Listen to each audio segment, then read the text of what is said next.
This is Art Crush with Fee Marks and Paula Telizyn, where we talk about art, art making, ideas, art history, and whatever crosses our minds.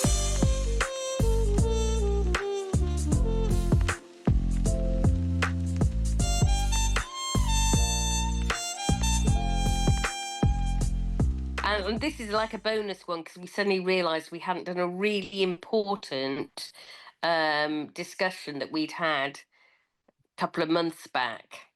So, Yeah. yeah.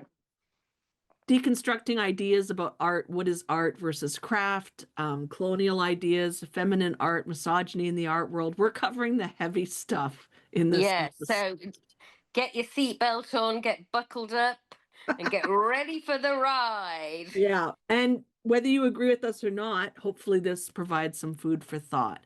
Because one of the biggest things I've noticed is that we are taught this is how certain things are, and we are taught not to really question it. And I think it's really important, especially now in an age where we are deconstructing a lot of our standard narratives, that we also should be deconstructing how we think about art and art classification. I think it's really important. Definitely. Now, you do art that would be easily dismissed because it's very feminine. It's based, inspired by textiles. It's not textile art per se, but is based on textiles and women's stories. So it is not considered fine art, or whatever by the establishment, or it wouldn't be. Well, yeah, and I was really shocked to find this out. I hadn't even thought, as far as I was concerned, I knew that it didn't really have a genre when we talked about it. It sort of goes into the naive art, but then again, you see, naive art, it's not naive art is simple, and it's not simple. And I just sort of wore that as like a badge of honor that it was something different. But then somebody referred to it as outsider art, and I was like, what's outsider art? And when I asked, they said, oh, art that works on the outside the realms of what galleries show and what is deemed as fine art, as you just said. And I was like, well, why is that? That's horrible. And I thought outsider art was such a derogatory term. It wasn't something that I wanted to wear with a badge of honor.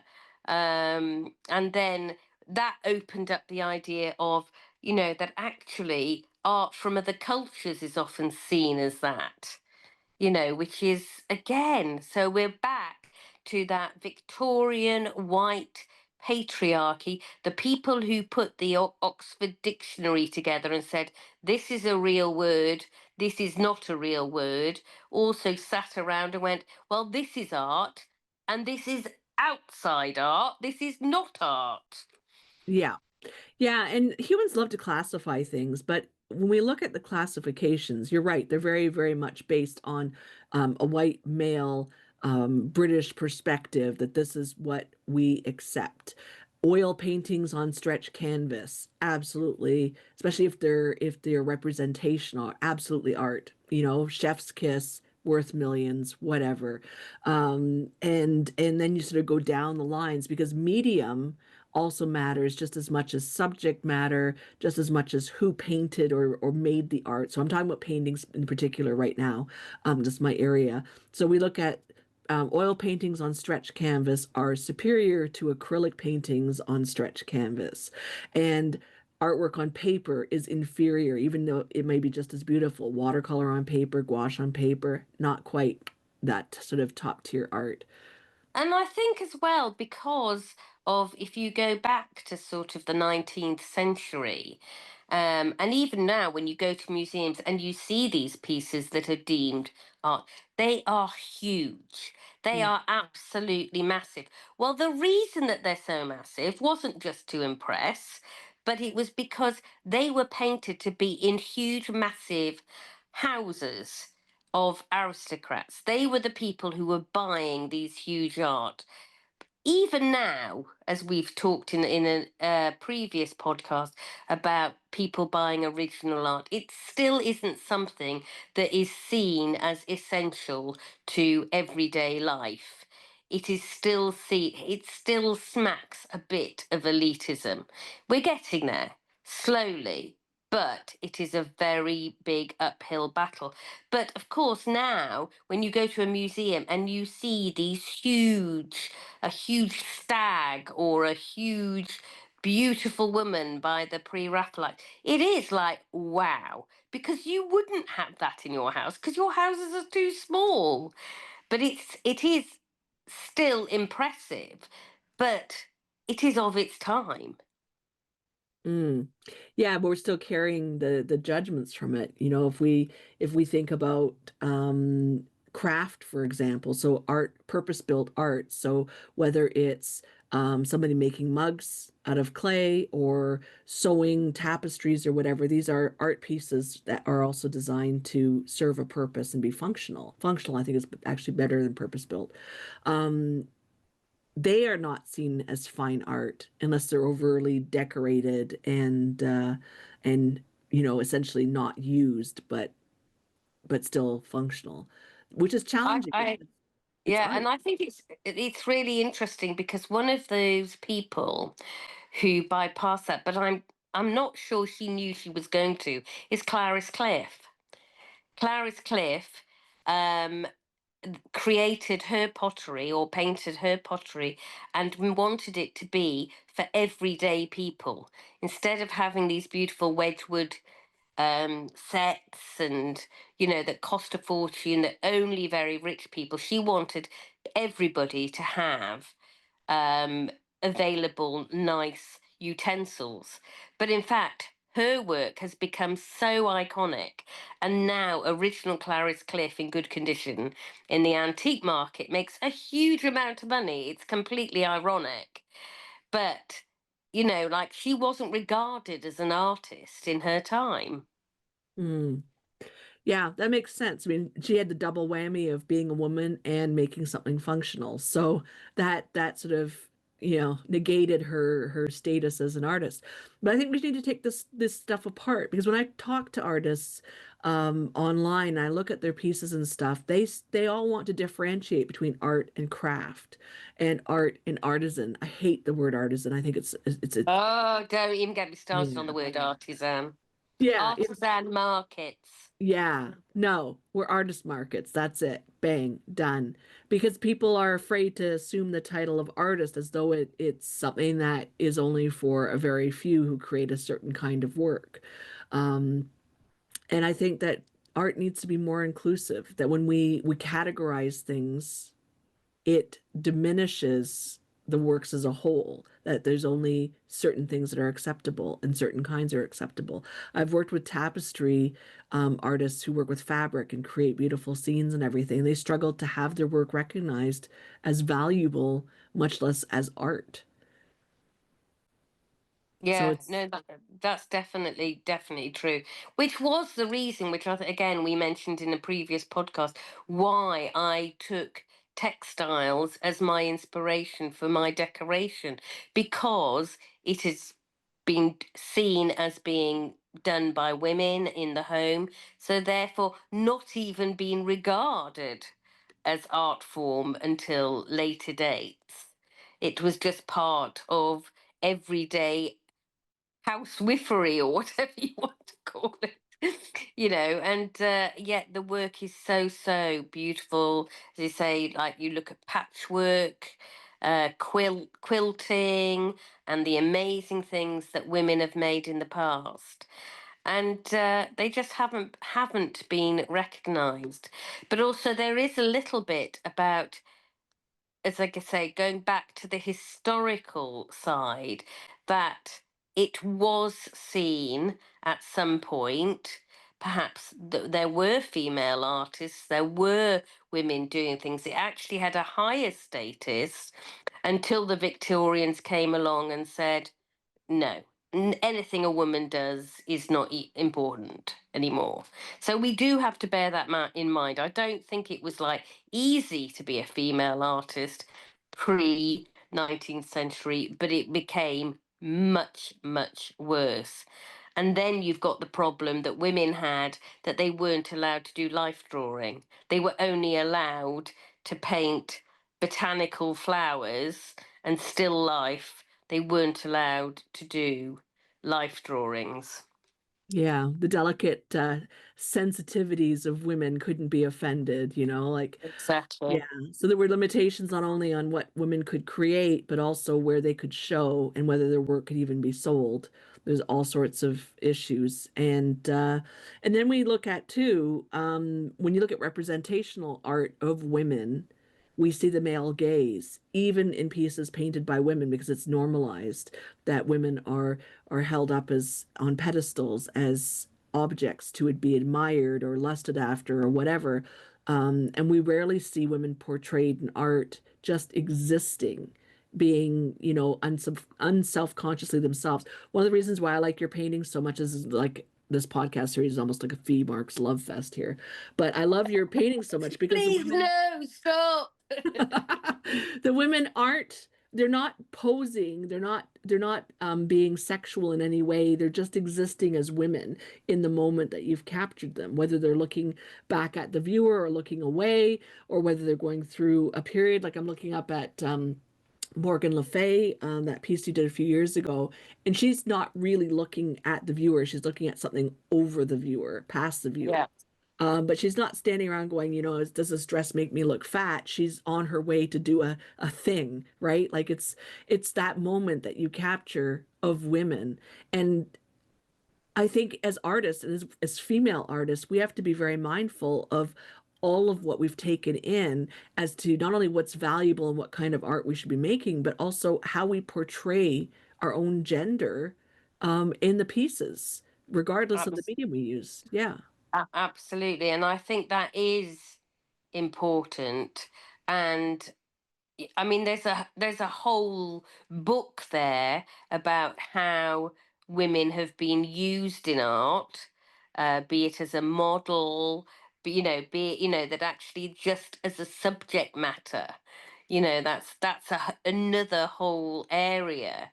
Um, but going back to what we started talking about, to say when we say about looking at art from other cultures, Mm. and how that is deemed.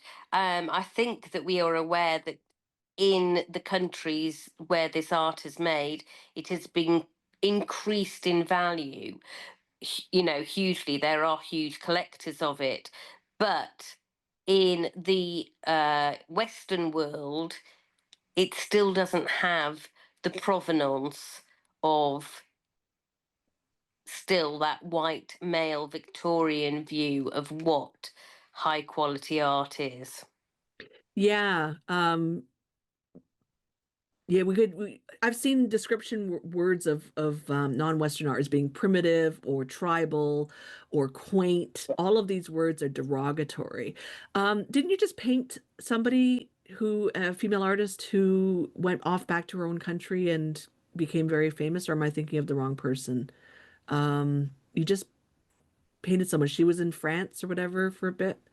Oh, she was somebody I think I was, yes, somebody I was researching. I haven't Oh, painted her yet. okay. But yeah, well, she was Algerian. Yeah. Yeah. Yes, found her. And unfortunately, I can't remember what her name is. But yes, I was looking at her work. And again, she was quite well regarded, but nobody knows of her. Yeah. Yeah, that's the issue. I mean, we have a lot of artists. I think that we have nowadays, I think we have the opportunity for more artists than ever to be out there. And I'm not talking about like this excludes AI entirely. People who have access to art supplies that are affordable, we have more free time than people have had in the past. We have more access to training online and through connecting in groups. So we have more artists now than we ever have had before in recent history because it is really accessible now. Um, Absolutely. And a yeah, lot of people who are over the age of 60 are taking it up as like a new career almost. They always wanted to do art, but didn't have the opportunities. And if you go to a lot of art fairs, there that group of people are very well represented. Yeah, that whole I had to live my life the way I was told it needed to be lived, and now I finally have the freedom and money and time to be able to do that. Especially when it comes to women who raise children and all that. When we put our kids in daycare or babysitters or with nannies or whatever, we're seen as abandoning our kids, whereas men don't have that stigma attached to them. I know when I was creating a lot of art, I had to decide for myself that one of my boundaries was that I didn't need to clean the house before I went to my studio.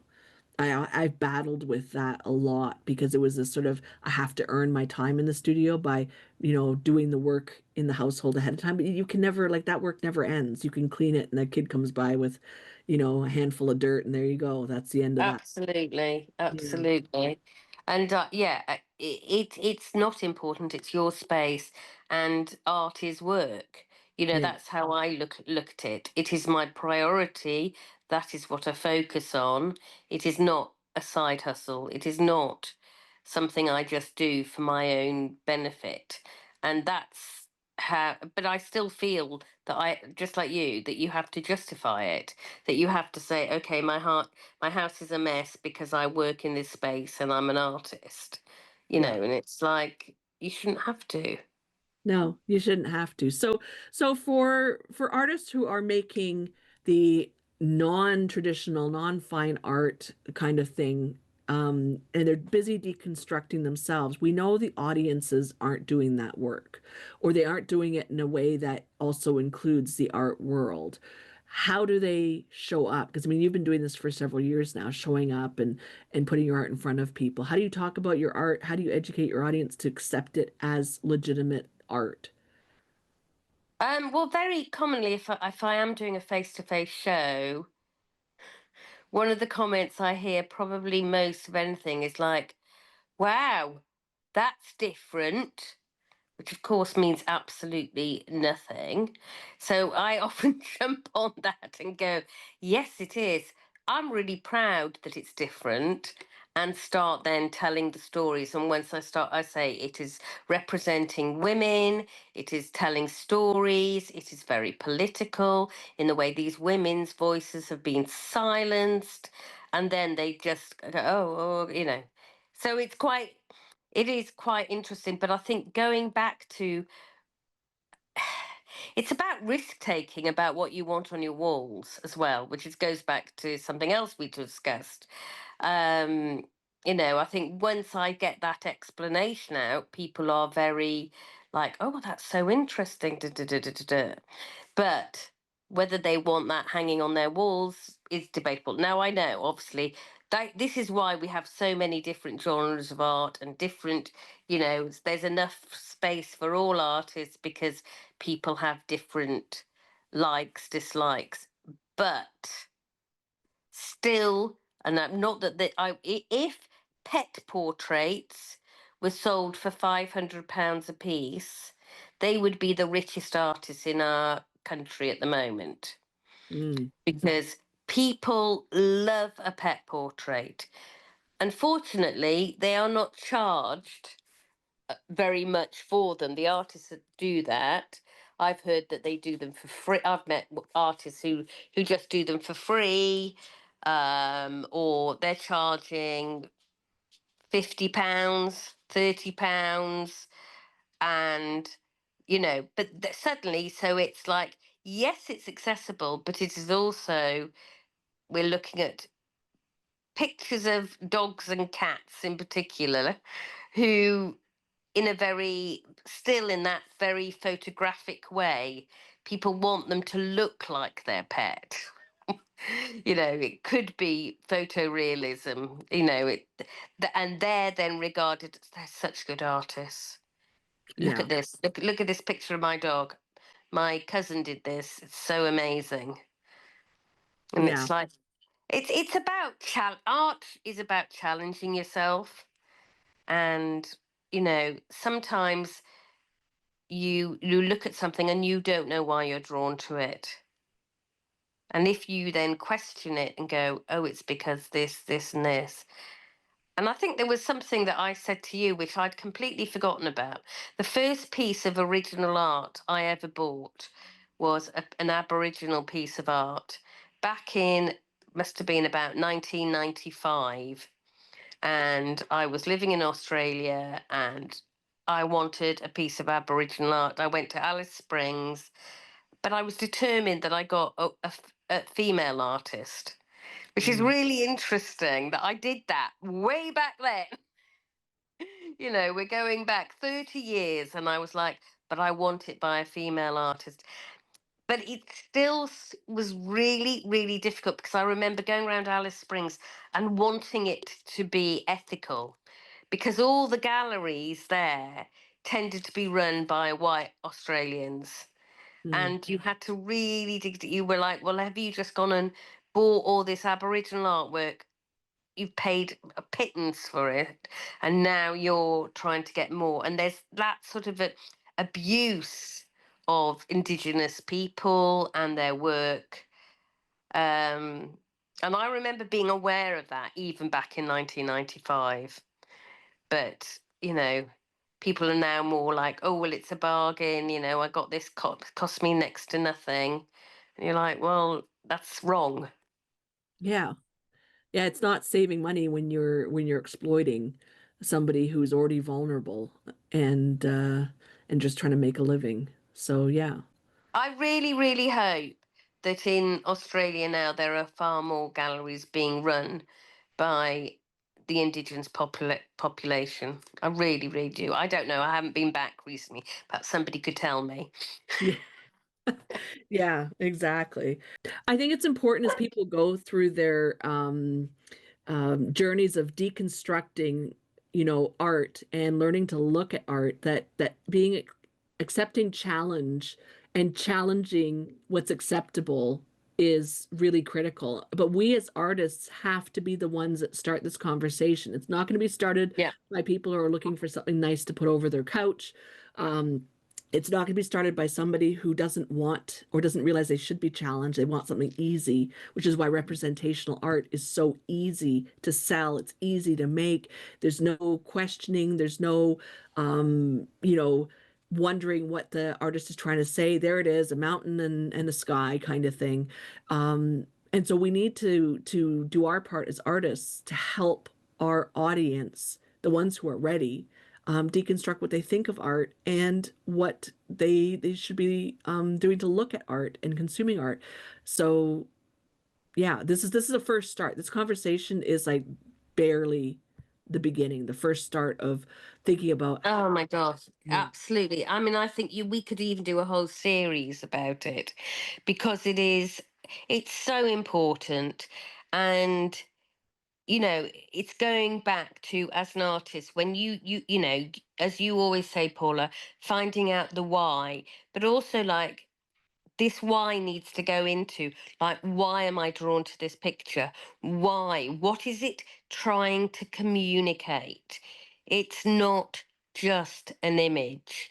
And all that work, from all different cultures or whatever, it is all telling a story. It is all got something to say. And if we don't ask what that is, then we're not even getting off first base.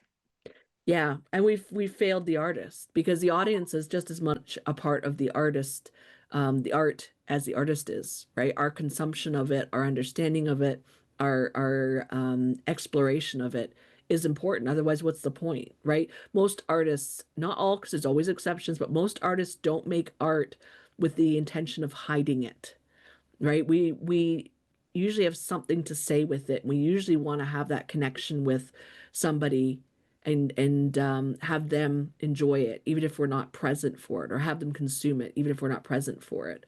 The number of art show openings that I participated in, where I was part of the artists that were in the gallery, where the artist didn't show up, was shocking, right? No. I always wanted to see what people had to say about the art, even if I felt very uncomfortable being there and awkward and whatever. I always went to the art show openings because they were really important to me because reactions of the audience sort of feed creativity in a way. Are you lighting them up? Are you challenging them? Are they walking by and not noticing? Have you missed catching attention? Like there are huge amounts of information in the art show openings, not just how an artist feels about standing around and being awkward, right? We get a lot of data from interacting. Absolutely. And it's part of your job. You know, Hmm. it's you guess you could be doing your market research, but also you as an artist, it's part of your job to talk to potential buyers, to talk to these people could be wanting to buy stuff if they just saw it and they didn't know. And but talking to the artist actually adds that kudos, that extra depth. Oh, we met this artist and we bought something off them. You know, it's huge. I don't like it. That's one reason why when I do exhibitions I find it quite hard, because it's like I walk away, I have no, not that I'm a control freak, but I haven't got anybody who is explaining it in the way that I would explain about it. Yeah. Yeah, exactly. And that connection that you feel you create with your viewers is really important, not just personally, but also through your art. So yeah, I think you end up missing out if you don't attend your openings and you don't show up because it also shows It's a lack of rude. interest too. It's Yeah, rude. but it's really common here. It's seriously. Wow, I can't believe that. I don't think I've heard of that over here. Yeah, no, it's really common here. People get too hung up on feeling awkward about being there.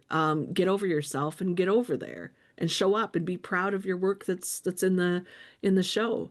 It's really important, but it's also important because you can talk about people's expectations of art and start training the general public to look at different kinds of art and to change their views about art and challenge their views about art. So we can start losing this Victorian, very one-sided, what is acceptable and what isn't, and what am I willing to put effort into and what am I not? What am I willing to show in my house and what am I not?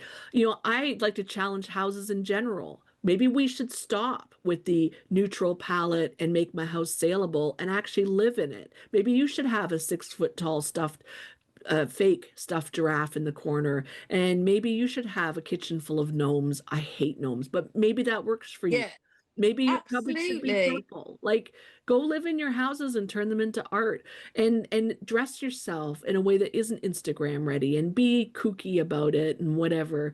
And treat ourselves, our bodies as art too. Maybe we should just throw it all out and just Absolutely, absolutely.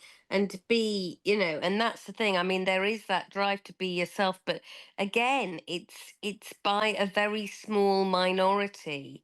And particularly if you look, I mean, again, you know, like right from the get-go, I mean, I love fashion. I always dressed differently from everybody else. Probably from my early teens when my mother stopped buying my clothes. But, you know, or I had a say in what I wore, or, you know, whatever, because it's so important. But as you say, then people just think, oh, you're a bit, you get put in a box, don't you, as, oh, they're really arty farty, or they're a bit out there, or they're this, that, and the other. And I think particularly with social media, particularly for young people, it's really hard if you don't fit in, or you don't, you shouldn't feel, I don't even like the word fit in. You shouldn't, you're not, what are you fitting into? yeah. You need to fit into yourself, not what anybody else is saying or deeming, because it's exactly the same as what we started off saying about the art world is this is the only real art. This is the way you need to look. This is what your house should look like. You know, bland, bland, bland, bland, bland. Exactly. Oh, it's so light and airy in here. No, I want my house to be dark with black walls and whatever. Like, let's get on with it. Let's challenge everything because everything is art. Um, but we need to challenge I think in small doses. I think most people aren't ready for the challenge, but it starts by educating. It starts by showing work that is different. It starts by creating work that is different and then making people take a second look, right? Yeah. And making them take a third look and then being relentless, which is what you've done through your careers. You've painted what you've painted, how you've painted it, and people can like it or lump it. Exactly. Believe in your work. Why are you doing it otherwise? Yeah. If you think what you're creating is rubbish and nobody would want it, why are you doing it? Yeah. Well, that's it. I got a newsletter from someone recently, one of the influencer people I follow, business influencer people, and they were saying, we used to make fun of people who would get up at 5 a.m. and start their day with a ton of exercise and only eat kale and whatever. And now it's the norm. People are so busy following these trends and all that. The people who make a difference in their world, in their businesses or as influencers or whatever, are the ones who don't do what everybody else is doing, Yeah. right? They're the first ones to buy those awful Labubus and the first ones No, to I want a Labubu. oh I've sorry. asked for one for my birthday because now I know they come from where the wild things are. Uh, They're totally acceptable. okay, well, but it's people who start these things everybody sort of follows, Yeah, right? And- exactly. yeah, I was the one, the Morris Sendak. Like, oh, oh my God, that's one of my favorite children's books. yeah. Not because everybody else was it. That was what the selling point for me. Yeah. It takes guts though to walk differently and do differently and whatever. And most people are followers. So when you show up with your unique style of art, which I've looked at this point now, thousands and thousands and thousands of pieces I of art. apologize for that. Yeah, no, you're not responsible for the thousands, but I've looked at other artists. I've been to shows, I've, been into my own shows and I've been online looking at art and all that. There's nobody doing what you're doing at all. No, The and I wear that. That is like yeah. my catchphrase. Yeah. You won't have seen art like this before. Yeah. Does it make it hard to sell? Maybe a little bit more Yes. challenging because you have to educate and then teach people that they want it and everything else. But ultimately, you aren't lumped in with the typical acceptable fine art crowd of the same old boring pap. Like it's just, you know, So let's to end this podcast. yeah, Let's think, right? If we're gonna get rid of that horrible word outsider art, yeah. do we want a label on it, first of all? And if we do, what do we want that label to be if we owned it? Right. So instead of outsider art in general, Yeah, we don't want a negative label. Like immediately I think of challenging or whatever. That's a negative label, right? exactly. Because we've had this before Yeah. when we've been talking about names for my exhibitions, haven't we? I'm Yeah. thinking like, that's a bit negative. Yeah, no, we don't want to be negative. So anybody who's doing outsider art, it'd be interesting to hear what you think of what you would prefer to have your art labeled as, not just fees art, but anybody who's been sort of labeled as Exactly. outsider.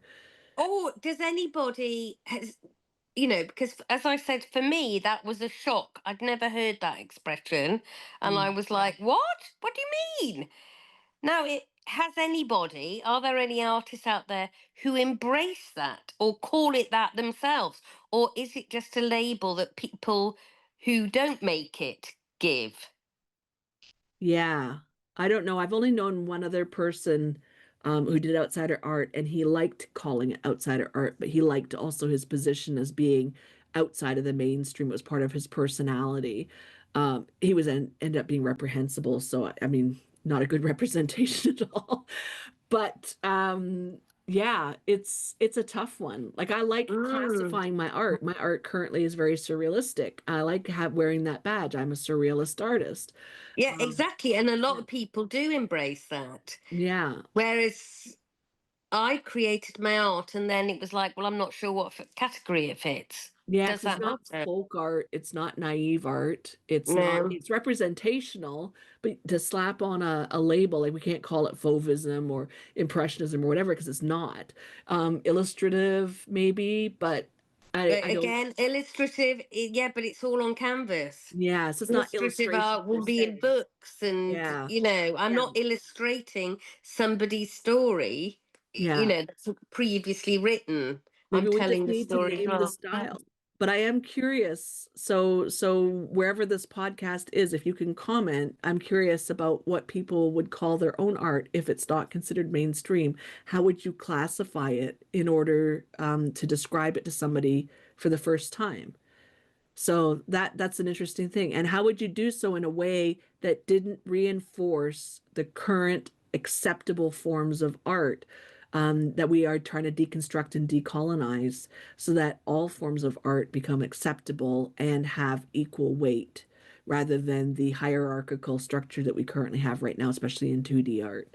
So that's I think a good place to sort of Hmm. this episode of the podcast. But that's our surprise bonus episode where we talk in circles, don't resolve anything, but hopefully Get leave you our thinking. audience, yeah, leave our audience with thoughts and maybe challenge what has been accepted as the norm. So I don't think it's fair for us to even have answers for everything. We do fit into a Oh, demographic. There's no, we're just talking round things, and yeah, I'm still sitting here mulling over. Why do we need categories? Why? I mean, and I feel very much the same, even about, titles. I hate any term, Mr., Mrs., Ms., what yeah. any of those, get rid of the lot. Just call us by our names. Why do we need a title? And it's a similar thing.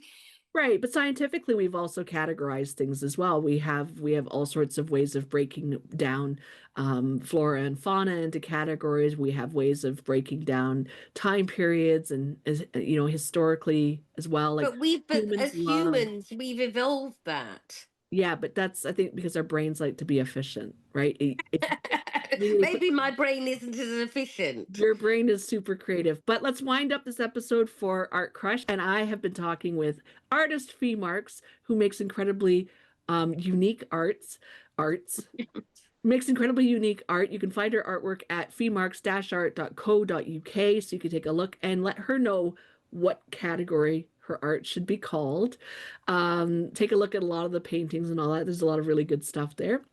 And I am Paula Telizyn, also an artist and art business mentor. And this has been Art Crush. Thank you for listening.